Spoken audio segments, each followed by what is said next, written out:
ఈరోజు ఎప్పుడు చూసినా అసెంబ్లీలో రూల్స్ రెగ్యులేషన్స్ నీతి నియమావళి మాకు లేవని మాట్లాడే స్పీకర్ గారికి ఏం రూల్స్ ఉన్నాయి, ఏం రెగ్యులేషన్స్ గురించి తెలుసు, ఏం నైతిక విలువ ఉందో ఈరోజు ఆయన ఇచ్చిన ఇంటర్వ్యూని బట్టే తెలుస్తోంది. ఇలా అడ్డదిడ్డంగా ఆయన 11.5 కోటి ఖర్చు పెట్టి గెలిచాడు కాబట్టే ఆ డబ్బుల్ని మళ్ళీ రికవర్ చేసుకోవడానికి ఈరోజు తన కొడుకు డ్రైవర్తో అమరావతి చుట్టుపక్కల భూములు ఎలా కొన్నారో సాక్ష్యాలతో సహా వచ్చాయి. వాళ్ళ కూతురు ఏ విధంగా అవినీతి చేస్తుందో అది కూడా సాక్ష్యాలతో మా ఎమ్మెల్యే గారు శ్రీనివాసులు రెడ్డి గారు ఒకసారి నిరూపించడం కూడా జరిగింది.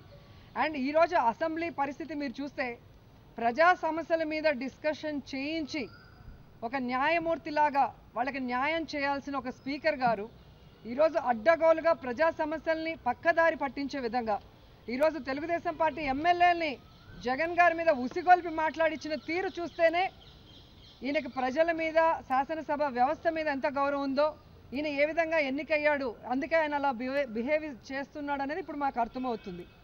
ఎందుకంటే ఈరోజు రాజ్యాంగ విరుద్ధంగా వైఎస్ఆర్సీపీ పార్టీలో గెలిచిన ఎమ్మెల్యేలని చంద్రబాబు నాయుడు గారు అడ్డగోలుగా డబ్బులు ఇచ్చి కొంటున్న కోట్లాది రూపాయలు పెట్టి ఆయన వాళ్ళని ఎమ్మెల్యే సభ్యత్వం నుంచి రద్దు చేయడు. ఆయనేమో ఓటుకు నోటు కేసుల్లో కోట్లు పెట్టి ఎమ్మెల్యేలు కొంటాడు. ఈయనేమో ప్రజలకు డబ్బులు ఇచ్చి నేను కొన్నాను అని ప్రజల్ని కూడా అవమానించే పరిస్థితి వచ్చింది. సో ఇలాగే మనం అందరం కనుక చూస్తూ ఉంటే ఇంతవరకు పరిపాలన వ్యవస్థ భ్రష్టు పట్టిపోయింది, పోలీసు వ్యవస్థ భ్రష్టు పట్టిపోయింది.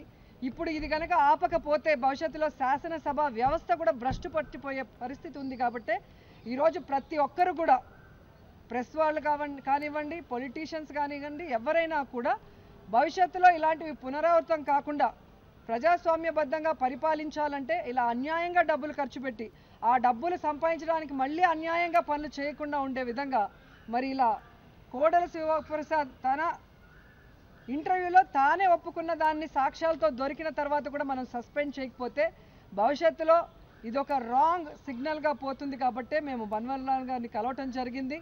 అలాగే ఎలక్షన్ కమిషన్కి కూడా ఇక్కడి నుంచి ఒక మెమరాండం పంపించడం జరుగుతుంది.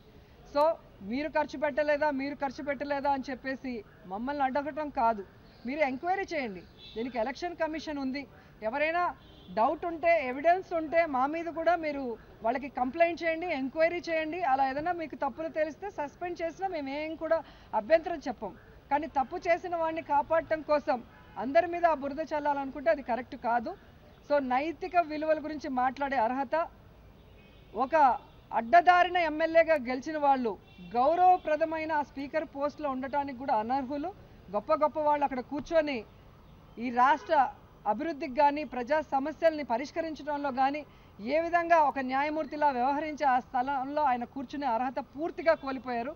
సో ఎన్నికల కమిషన్ కానీ బన్వర్లాల్ గారు కానీ దీన్ని సీరియస్ ఇష్యూగా తీసుకొని వెంటనే అతని మీద యాక్షన్ తీసుకొని ఎమ్మెల్యేగా ఆయన పదవిని రద్దు చేయాలని కూడా డిమాండ్ చేస్తున్నాం. ఒకటండి, ఓటుకు కోట్లు కేసులో బ్రీఫ్డ్ మీ అన్నటువంటి వాయిస్ నాది కాదు అని ముఖ్యమంత్రి చంద్రబాబు నాయుడు గారు ఇంతవరకు ఖండించలేదు.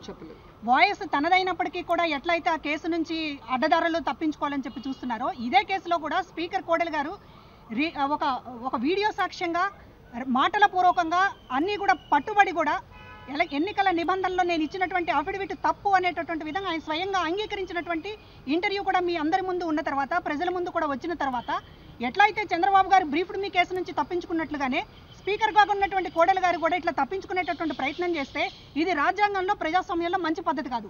ఉన్నత స్థానంలో ఉండి రెడ్ హ్యాండెడ్గా పట్టుబడిన తర్వాత కూడా తప్పించుకోవచ్చు అనేటటువంటి సంకేతాలు మీరు ప్రజల్లోకి ఇస్తే ఇంకా ఈ ప్రజాస్వామ్యాన్ని బతికించేటటువంటి పరిస్థితి ఉండదు. కనుక ఉన్నత స్థానంలో ఉన్నటువంటి వాళ్ళు తప్పులు చేస్తామని తామే స్వయంగా మేము లంచాలు ఇస్తున్నాము, ఎమ్మెల్యేలు కొంటున్నామని ముఖ్యమంత్రి అని, లేకపోతే మేమేమో కోట్లు ఖర్చు పెట్టాము దానికోసం అవినీతి చేసేటటువంటి పరిస్థితి కూడా ఎమ్మెల్యేలో ఉందని స్పీకర్ గారని ఇవన్నీ కూడా చెల్లుబాటు అవుతాయనేటటువంటి పరిస్థితి ఉంటే ఇక ఇవాళ రాష్ట్రం ఇట్లా ఉండాల్సినటువంటి పరిస్థితి లేదు. కనుక ఒక మంచి సంకేతాన్ని ఎలక్షన్ కమిషన్ పంపిస్తుందని, మీడియా కూడా పంపిస్తుందని మేము ఆశిస్తున్నాం. Thank you.